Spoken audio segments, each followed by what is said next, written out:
Come from all over the world to ski on Quebec's hills. It's a big, booming business. Tens of thousands of direct and indirect jobs. We're here to share your stories.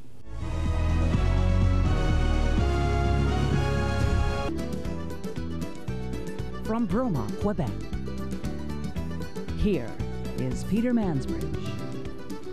Good evening from the Eastern Townships of Quebec, a part of this province rich in history, blessed with fertile farmland, and crammed full of recreational opportunities. This is one of them. Ski Bromont is one of 4 main ski areas in the townships. Montreal isn't far away, just 45 minutes by car. Close enough that skiers can easily get out here to take advantage of these spring-like skiing conditions. The Eastern Townships have a lot going for them. British settlers started laying down roots here back in the late 1700s. Now the English are a small but distinct minority, and that's created a new dynamic, as we'll see later when we get to your road stories.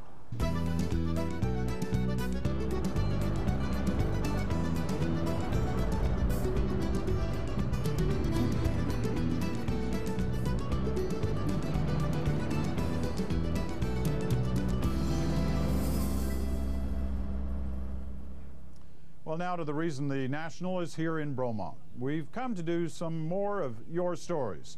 But first, a bit of background to set the stage. We're in the Eastern Townships, a part of the province which at one time was largely English. You can tell by the names on the map. Places like Sutton, Waterloo, North Hatley, East Angus, and Windsor. But this area isn't so English anymore. Far from it. The English are a small minority. And that's the theme which runs through tonight's road stories. The struggle of a community to remain vibrant, to keep the best of the past, yet still connected with its neighbors. It isn't easy, but as we learned, it is possible. So let's get to it. The ideas came from you, the viewers, and here's our first one. Hi, I'm Graham Moody at Champlain College in Lennoxville. I thought viewers of The National would like to know that while the English community in the townships may be small in number, we've discovered all kinds of creative and fascinating ways to interact with Francophone Quebec. And Bishop's University here is one of the best examples of that. Bishop's isn't the only example, as Dennis Trudeau, the host of Canada Now in Montreal, found out. American loyalists and British homesteaders pioneered the Eastern Townships 200 years ago. The countryside still bears witness to their success. One wealthy farmer, Horace P. Wales, left his farm and fortune to the community in 1918 to found this seniors' home for Protestants. But the old townshippers now find themselves more and more alone. There's mostly old people in this area, so the Wales home is very important to it.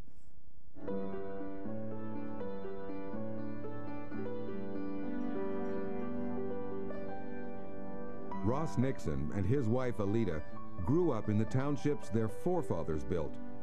But they grew old in a Quebec changed forever by the Quiet Revolution and the French language laws. My French is not good. No.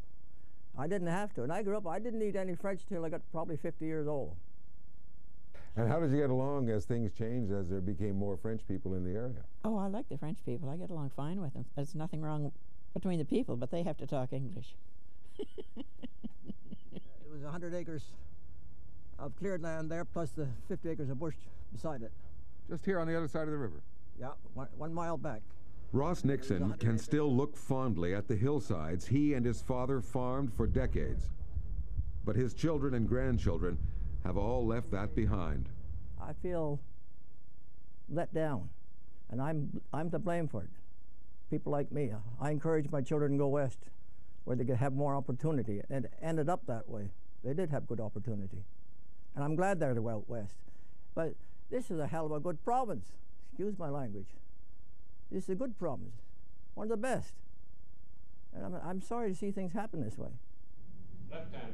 At the Wales home, the seniors remember when a vibrant English population lived side by side with their French neighbors. But decades of change in Quebec put the community through some tough times.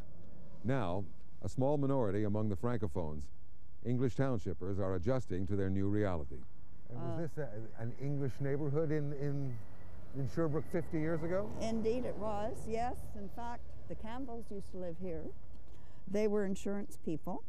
Marjorie Goodfellow remembers the days when the city of Sherbrooke was the queen of the townships. Now Sherbrooke's known as La Reine des Cantons. Life in Sherbrooke is all in French now. At just 6% of the population, English speakers like Marjorie are almost invisible. Je veux avoir un café allongé, s'il vous plaît. We have no clout. If we can't convince the majority community to help us, then it's game over. When the English hospital in Sherbrooke was merged with the larger French one, Goodfellow set out to make sure the new hospital didn't forget its English-speaking patients. The young doctors cannot speak English, or if they can, they are afraid to try. Mm.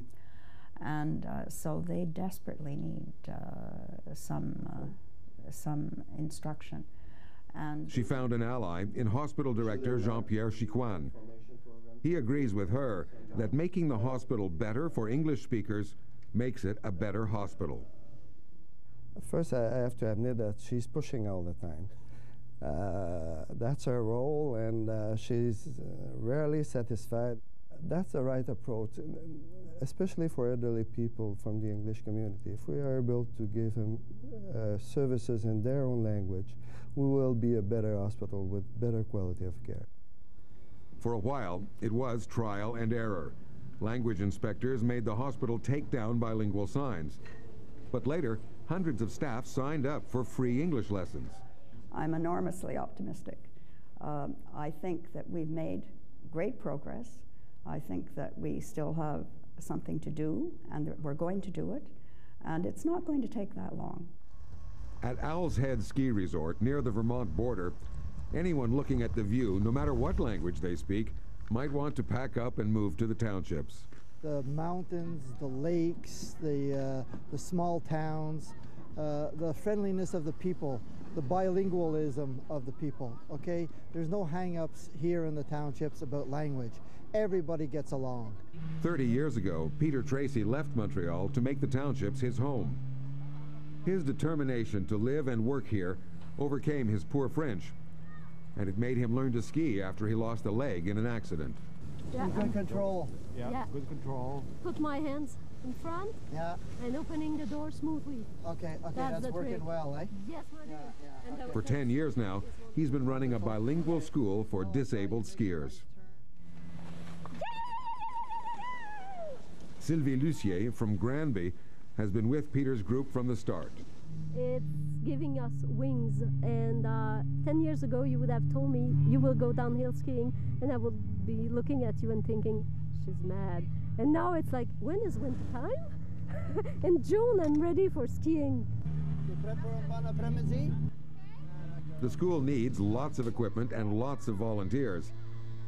But in the township's tradition, Peter Tracy gives his all, and the community gives right back. I couldn't live in a better place, have nicer people, more generous, and people that come forward as volunteers. Don't forget, we're all volunteers here.